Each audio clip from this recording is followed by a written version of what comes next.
Hello to all of you, welcome to make my exam and YouTube channel of IBT।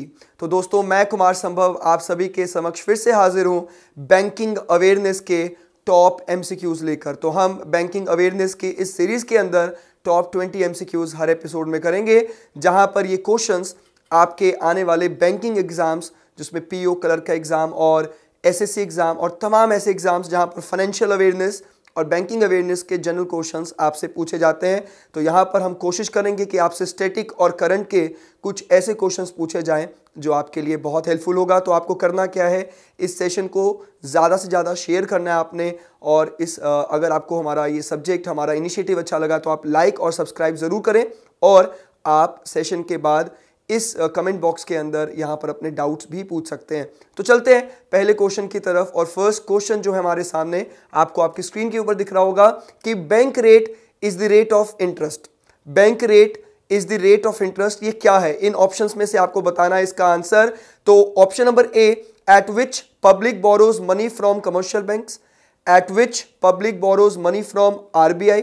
C option, at which commercial banks borrows money from RBI, and D option, at which commercial banks borrows money from the public।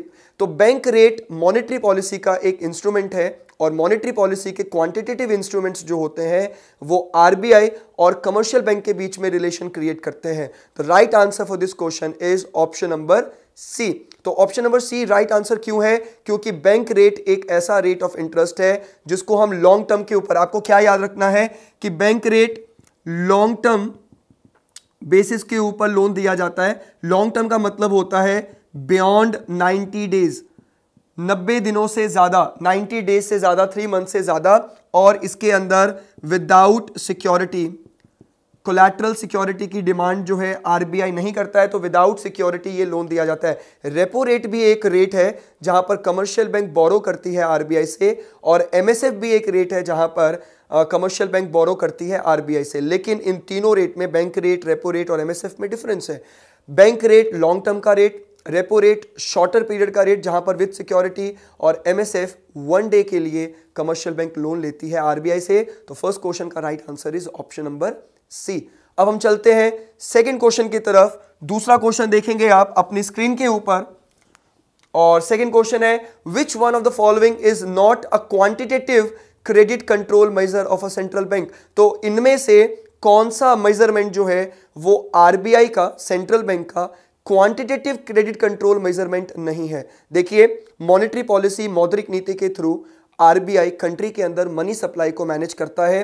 तो इसके अंदर 2 tools होते हैं, quantitative और qualitative. Qualitative को हम selective tool भी बोलते हैं।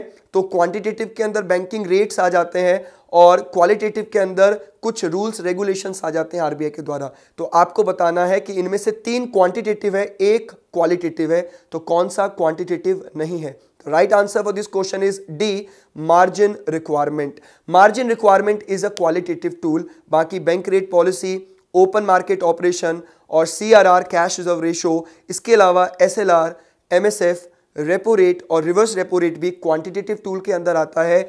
मार्जिन रिक्वायरमेंट, मॉरल सुजेशन और क्रेडिट रेशनिंग जो है ये क्वालिटेटिव के अंदर आता है। मार्जिन रिक्वायरमेंट का मतलब होता है कि अगर कोई बैंक किसी पर्सन को या इंस्टीट्यूट को लोन दे रहा है तो उसे मार्जिन रखना पड़ता है। मान लीजिए अगर कोई कंपनी या इंडिविजुअल 1 करोड़ का लोन मांगने के लिए गए हैं बैंक से, और ठीक 1 करोड़ का कोलैटरल उन्होंने बैंक को दिया, तो बैंक कभी भी 1 करोड़ का लोन नहीं देगा, उसको 70-80 लाख, मतलब जो भी बैंक डिसाइड करेगी, एक मार्जिन रखकर ही कि अगर फ्यूचर में उस जमीन की वैल्यू कम हुई तो उससे बैंक को लॉस नहीं होना चाहिए। तो margin requirement is a qualitative और selective tool of monetary policy, not a quantitative. Third question की तरफ मूव करेंगे।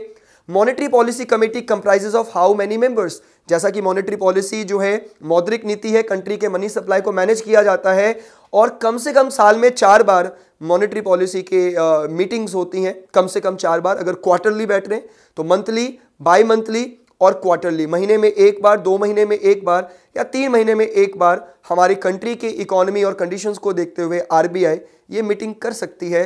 तो मॉनेटरी पॉलिसी कमेटी के अंदर कितने मेंबर्स होते हैं?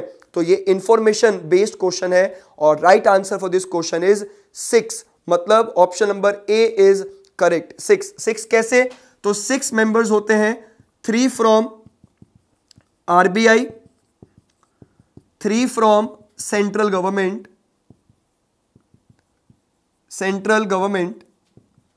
एंड चेयर्ड बाय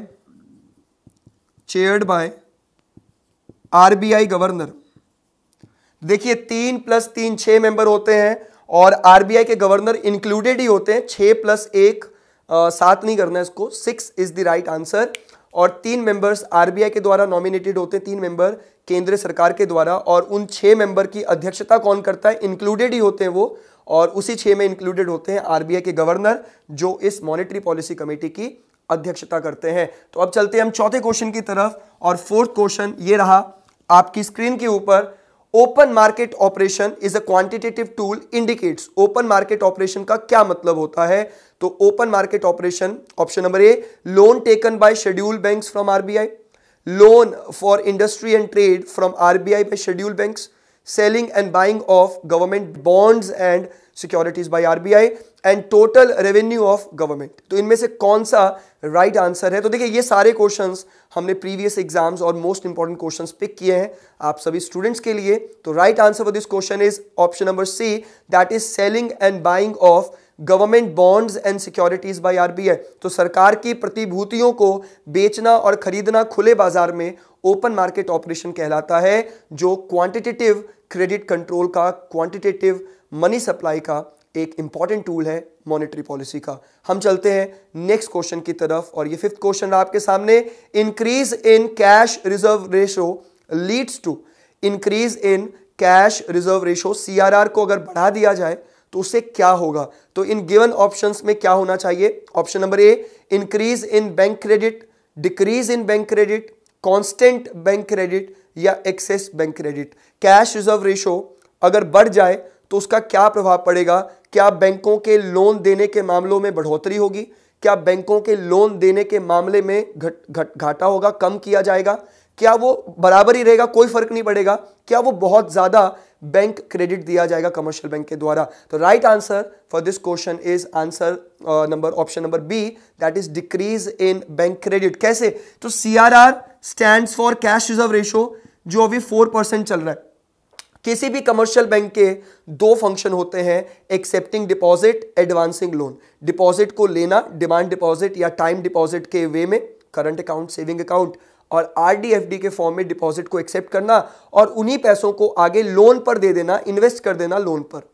तो यहां पर लोन, सारा का सारा पैसा बैंक नहीं दे सकती है। CRR के अकॉर्डिंग उसे अपने बैंक के, कमर्शियल बैंक के टोटल डिपॉजिट ऑफ कैश का 4% RBI के पास मेंटेन करना पड़ता है। तो ये कंपलसरी है, जिसके ऊपर RBI कोई भी रेट ऑफ इंटरेस्ट नहीं देती है। तो मान लेते हैं कि SBI के पास 100 रुपीज कैश है, 100 रुपया कैश है SBI के पास, जो जिसमें से CRR अगर 4% है तो 4 रुपया उसे RBI के पास जमा करना पड़ेगा। तो उसके पास कितना बच गया? 96 रुपया ही वो आगे लोन दे सकता है SBI। तो मानते हैं कि अगर CRR बढ़ जाए, 5% हो जाए या 6% हो जाए, तो ये जो नंबर है ये कम हो जाएगा, 96 से कम होकर 95 या 94 पे आ जाएगा।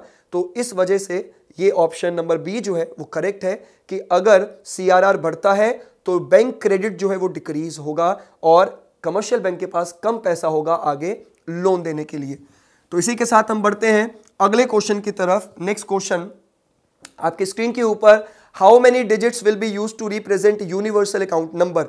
तो यूनिवर्सल अकाउंट नंबर जो है उसके अंदर कितने डिजिट्स होते हैं? Universal account number EPFO, employees provident fund organisation के अंदर EPFO, PF प्रोविडेंट फंड, आपको पता है कि आपकी सैलरी से कुछ पैसा PF के लिए जाता है और उतना ही पैसा एम्प्लॉयर जो है आपके अकाउंट में डालता है। तो वो पैसा हर महीने आपके अकाउंट में, PF अकाउंट में जमा होता है। तो पहले 2014-15 से पहले क्या था, तो आप अगर अपनी जॉब चेंज करते थे तो PF ट्रांसफर कराने में बहुत दिक्कत होती थी। तो अब उसकी जगह पर यूनिवर्सल अकाउंट नंबर लॉन्च किया गया है, जहां पर आप जितनी मर्जी जॉब चेंज करिए, आपका एक यूनिक नंबर चलता रहेगा और सारा PF का बैलेंस वहां पर जाएगा और आप उमंग जैसे ऐप से उसको कभी भी चेक कर सकते हैं, उसके ऊपर लोन ले सकते हैं और अपना पीएफ निकाल भी सकते हैं। तो यूएएन इसको यूनिवर्सल अकाउंट नंबर कहा जाता है। तो कितने डिजिट होते हैं, देखिए ये जो डिजिट वाले क्वेश्चंस हैं, माइकर का कितने डिजिट है, एमएमआईडी के कितने डिजिट हैं, आईएफएससी के कितने डिजिट्स हैं, आप बताते रहिएगा कमेंट बॉक्स में। और ये क्वेश्चंस बहुत इंपॉर्टेंट है, ऐसे क्वेश्चंस को करना जरूर है। तो यहां पे पूछा गया है कि यूनिवर्सल अकाउंट नंबर का कितना डिजिट होता है, 12 digit is the right answer. Option number A is the correct answer. Information based question. Next चलते हैं 7 क्वेश्चन की तरफ। What does P stands in PCA? तो देखिए ये full forms, banking abbreviations full forms बहुत पूछे जाते हैं। तो पीसीए का फुल फॉर्म क्या है, तो इसमें prompt corrective action, option number ए सही है। पीसीए में पी का मतलब क्या है, प्रॉम्प्ट मतलब जल्दी से। प्रॉम्प्ट करेक्टिव एक्शन आरबीआई के द्वारा फाइनेंशियल स्टेबिलिटी को और बैंकों की स्थिति को मजबूत करने के लिए आरबीआई के द्वारा त्वरित मतलब तुरंत एक एक्शन लिया जाता है उस चीज को ठीक करने के लिए कि आरबीआई सुपरवाइजरी रोल प्ले करती है। 90s में क्या हुआ, तो हमारा बैंकिंग इंडस्ट्री जो है वो बहुत स्ट्रेस में आ गया और बैंकों को फेल ना होने दिया जाए, क्राइसिस ना हो जाए बैंक में, तो बैंक एनपीएस, बैंक उनकी लिक्विडिटी और बैंक आरबीआई बैंकों के इन सभी चीज़ों को सुपरवाइज करता है। और अगर उसको ठीक करना हो और अगर उसको करेक्ट करना हो तो बैंक आरबीआई उन कमर्शियल बैंक के ऊपर पीसीए प्रॉम्प्ट करेक्टिव एक्शन तुरंत एक एक्शन लेता है जिससे उन सिचुएशन को ठीक किया जा सके, जिससे बैंक उस ह्यूज लॉस से निकल सके। तो उसको क्या कहा जाता है, prompt corrective action by RBI. और उसके अंदर उन्होंने क्या पूछा कि पी का क्या मतलब है, तो पी का मतलब है प्रॉम्प्ट। नेक्स्ट क्वेश्चन की तरफ हम चलेंगे। 8 नंबर क्वेश्चन, फिर से एक another abbreviation full form. What does C stands in P C R? तो रिसेंटली आरबीआई ने इस फैसिलिटी को लॉन्च किया है कि डिजिटल रजिस्टर जो है उसको मेंटेन करना पड़ेगा बैंकों को। बोरोवर जो उधार लेते हैं, बोरोवर जो उधार लेते हैं उनका एक डिजिटल रजिस्टर मेंटेन होगा जो कमर्शियल बैंक और आरबीआई साझा करेगी, जिससे बोरोवर्स की पूरी इंफॉर्मेशन आरबीआई और कमर्शियल बैंक्स के पास मौजूद हो, जिससे फ्यूचर में एनपीए क्रिएट होने की संभावना कम हो जाए। तो पीसीआर के अंदर सी का मतलब क्या है, तो right answer for this question is B, that is credit. Public credit registry is the full form of P C R. Next question की तरफ हम बढ़ेंगे और 9वां क्वेश्चन ये रहा आपके सामने आपकी स्क्रीन के ऊपर। Which of the below facility can not be provided by payment banks? Financial inclusion को और मजबूत करने के लिए पेमेंट बैंक और स्मॉल फाइनेंस बैंक को स्टार्ट किया गया। तो देखिए ये सारे टॉपिक्स आप प्लेलिस्ट में जाओगे, बैंकिंग अवेयरनेस के प्लेलिस्ट में जाकर आप वहां पर ये सारे टॉपिक्स डिटेल में पढ़ सकते हैं। तो हमने इसके ऊपर एमसीक्यूज स्टार्ट किया है। तो पेमेंट बैंक और स्मॉल फाइनेंस बैंक को क्यों स्टार्ट किया गया? फाइनेंशियल इंक्लूजन को मजबूत करने के लिए। तो पेमेंट बैंक के कुछ रिस्ट्रिक्शंस हैं। स्मॉल फाइनेंस बैंक तो आम बैंक की तरह फंक्शन कर सकता है, लेकिन पेमेंट बैंक को कुछ रिस्ट्रिक्शंस हैं। तो इनमें से कौन सा फंक्शन जो है पेमेंट बैंक नहीं कर सकता है? Credit card. Option number C, credit card का वो फंक्शन नहीं कर सकता है। क्यों? क्योंकि payment bank can accept deposit but can not advance loan. Payment bank deposit तो एक्सेप्ट कर सकता है लेकिन लोन नहीं दे सकता है। तो right answer for this question is C, that is credit card. Credit card is a type of loan जो नहीं दे सकता है पेमेंट बैंक। 10th क्वेश्चन की तरफ चलेंगे। How much of minimum capital requirement needs to hold initially for payment bank? तो payment bank और even small finance bank को स्टार्ट करने के लिए कम से कम कितनी पूंजी की जरूरत होती है शुरुआती तौर पर? तो एक कमर्शियल बैंक स्टार्ट करने के लिए 500 करोड़ चाहिए। 500 crore rupees is required to open a commercial bank, whether it is a private commercial bank or public commercial bank. लेकिन अगर आपको पेमेंट बैंक या स्मॉल फाइनेंस बैंक खोलना है तो उसके लिए कितनी मिनिमम कैपिटल चाहिए? तो right answer for this question is a, that is ₹100 crore. चलते हैं 11th क्वेश्चन की तरफ और ये रहा 11th क्वेश्चन आपके सामने।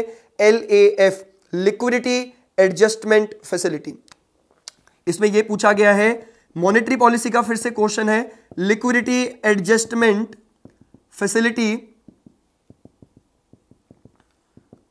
इंक्लूड्स विच 2 रेट्स? LAF के अंदर 2 रेट्स आते हैं और यही पूछा गया है कि LAF के अंदर कौन से 2 रेट्स आते हैं? CRR, SLR, bank rate, MSF, bank rate and CAR, capital adequacy ratio, repo rate and reverse repo rate. अगर आपको मॉनेटरी पॉलिसी समझना, मैं फिर से बोल रहा हूं, आप मेक माई एग्जाम के प्लेलिस्ट में जाइए, बैंकिंग अवेयरनेस के प्लेलिस्ट में जाकर आपको तमाम वो लेक्चर्स मिलेंगे। आप वहां पे जाकर इसको और डिटेल में जान सकते हैं। लेकिन लिक्विडिटी का क्या मतलब होता है? कैश, जो चीज जल्द से जल्द कैश में कन्वर्ट हो जाए उसको हम लिक्विडिटी कहते हैं। और मॉनेटरी पॉलिसी का मेन एम ऑब्जेक्टिव क्या है? कंट्री के अंदर credit liquidity, cash, money supply को मैनेज करना। तो यहां पर LAF के अंदर कौन से दो रेट्स आते हैं? Repo rate and reverse repo rate. Repo rate और रिवर्स रेपो रेट जो है उसको हम LAF का ही पार्ट बोलते हैं, और CRR और SLR जो है वो लीगल रिजर्व रेशो LRR का पार्ट है। नेक्स्ट क्वेश्चन की तरफ चलेंगे, और 12th क्वेश्चन ये रहा आपके स्क्रीन के ऊपर। The headquarter of NDB is, तो आपको बताना है NDB new development bank, BRICS bank, Brazil, Russia, India, China, South Africa. 2014 जब फोर्ट अलेजा ब्राजील में जब मीटिंग हुई ब्रिक्स की, तो वहां पर इन पांचों देशों के मुखिया ने, प्रेसिडेंट ने, हेड ने ये बात करी कि इनको भी वर्ल्ड बैंक के कंपैरेटिवली एक बैंक खोलना है, जिसको वो 2016-17 में स्टार्ट करेंगे, और उस बैंक का हेडक्वार्टर चाइना में होगा। उनके पहले प्रेसिडेंट इंडियन होंगे। तो इस वादे को निभाया उन्होंने, और उस बैंक का नाम रखा NDB न्यू डेवलपमेंट बैंक। उसका हेडक्वार्टर कहां पर है? Shanghai, China. Option number 20 correct. तो जिस तरह से जितने भी फाइनेंशियल इंस्टीट्यूशन हमारे वर्ल्ड में, world bank, IMF, ADB, AIIB, OPEC, then APEC, ASEM, then उसके बाद आपका सबसे इंपॉर्टेंट है OECD। तो इस तरह के जितने भी संगठन है उनके हेडक्वार्टर्स अपने टिप्स पे जरूर रखिएगा, पेपर में जरूर पूछा जाता है। फिलहाल इस क्वेश्चन का राइट आंसर है शंघाई, चाइना। और इनके पहले प्रेसिडेंट कौन बने? तो एक इंडियन बने जो फॉर्मर चेयरमैन थे ICICI बैंक के, KV Kamath is the president और chairman of NDB new development bank और ब्रिक्स बैंक।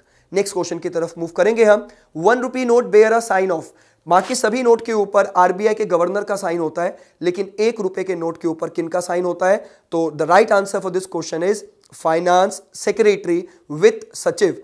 तो अभी हमारे देश के वित्त सचिव करंटली एट प्रेजेंट कौन है? Subhash Chandra Garg is the current finance secretary of India. 13 question का right answer is C। 14 question की तरफ हम चलेंगे। Which is the umbrella organization for all retail payment systems in India? तो हमारे भारत के अंदर जितना भी रिटेल पेमेंट सिस्टम है उसका अम्ब्रेला ऑर्गेनाइजेशन कौन सा है? रुपे कार्ड, UPI, भीम और BBPS, Bharat bill payment system. इन सभी रिटेल पेमेंट का मेन ऑर्गेनाइजेशन कौन है जो उसको रेगुलेट करता है, जो उसको डेवलप करता है? तो बच्चे RBI से कंफ्यूज कर जाते हैं कई बार ऑप्शंस में, लेकिन right answer for this question is retail payment system in India का अम्ब्रेला ऑर्गेनाइजेशन, मेन ऑर्गेनाइजेशन कौन सा है? NPCI, national payment corporation of India. NPCI is the umbrella organisation for all retail payment systems in India. B option is the correct answer. Then चलेंगे हम next question की तरफ। 15 question, the new ₹100 denomination has a motif of dash on the reverse depicting the countries cultural heritage. तो आपको ये बताना है कि देखिए 2000, 500, 200, 100, 50 रुपए का और 10 रुपीज़ का जो नोट है, सबके पीछे मोटिव मतलब किसका चित्र है, किस चीज़ की पिक्चर है, वो बहुत पेपर में क्वेश्चन पूछा जाता है। 100 रुपीज़ का नोट रिसेंटली लॉन्च हुआ, तो उसके पीछे किसकी तस्वीर है? रानी की वाव, एक बावली, एक बावड़ी जो गुजरात के अंदर स्थित है, जिसको यूनेस्को वर्ल्ड हेरिटेज साइट में भी जगह मिला। तो 100 रुपीज़ नोट के पीछे ऑप्शन नंबर A रानी की वाव की तस्वीर है। कोणार्क टेम्पल जो है वो ₹10 के पीछे है। हम्पी चैरियोट जो है ₹50 के पीछे इसका तस्वीर है, और सांची स्तूपा जो है वो ₹200 के पीछे है। देन चलेंगे 16 क्वेश्चन की तरफ। ये रहा 16 क्वेश्चन आपके सामने। Who is the current governor of RBI? Very easy question आप सभी के लिए। Shaktikanta Das is the current governor of RBI। Urjit Patel ने अपना पोस्ट छोड़ा और उसके बाद शक्तिकांत दास नए गवर्नर बनाए गए RBI के। नेक्स्ट क्वेश्चन की तरफ हम मूव करेंगे। Which of the following was the first bank of India? Bharat का पहला बैंक कौन सा था? Bank of Hindustan. Option number A 1770, 1770 में हमारे भारत का पहला बैंक स्टैब्लिश हुआ। 1770 bank of Hindustan. The right answer for this question is A, that is bank of Hindustan. Next question की तरफ हम मूव करेंगे। 18th question, who is the current minister for commerce and industry? वाणिज्य एवं उद्योग के अभी फिलहाल हमारे इंडिया के कौन वो मंत्री हैं जो कॉमर्स और इंडस्ट्री का चार्ज संभाल रहे हैं? Suresh Prabhu is the correct answer. Option number B Suresh Prabhu is the correct answer. इसके अलावा सुरेश प्रभु के पास सिविल एविएशन मंत्रालय, नागरिक उड्डयन मंत्रालय भी है। नेक्स्ट क्वेश्चन की तरफ चलेंगे। 19th question, RBI was established in? RBI कब स्टैब्लिश हुआ था? तो 1935। Option number A is correct, 1935। और RBI एक्ट 1934 के तहत RBI 1935 में स्टैब्लिश हुआ। Last question of the day, last question of this episode. RBI was constituted under which commission, किस आयोग के अंदर रिजर्व बैंक ऑफ इंडिया का गठन हुआ था? Right answer for this question is Hilton young commission. Option number A is correct.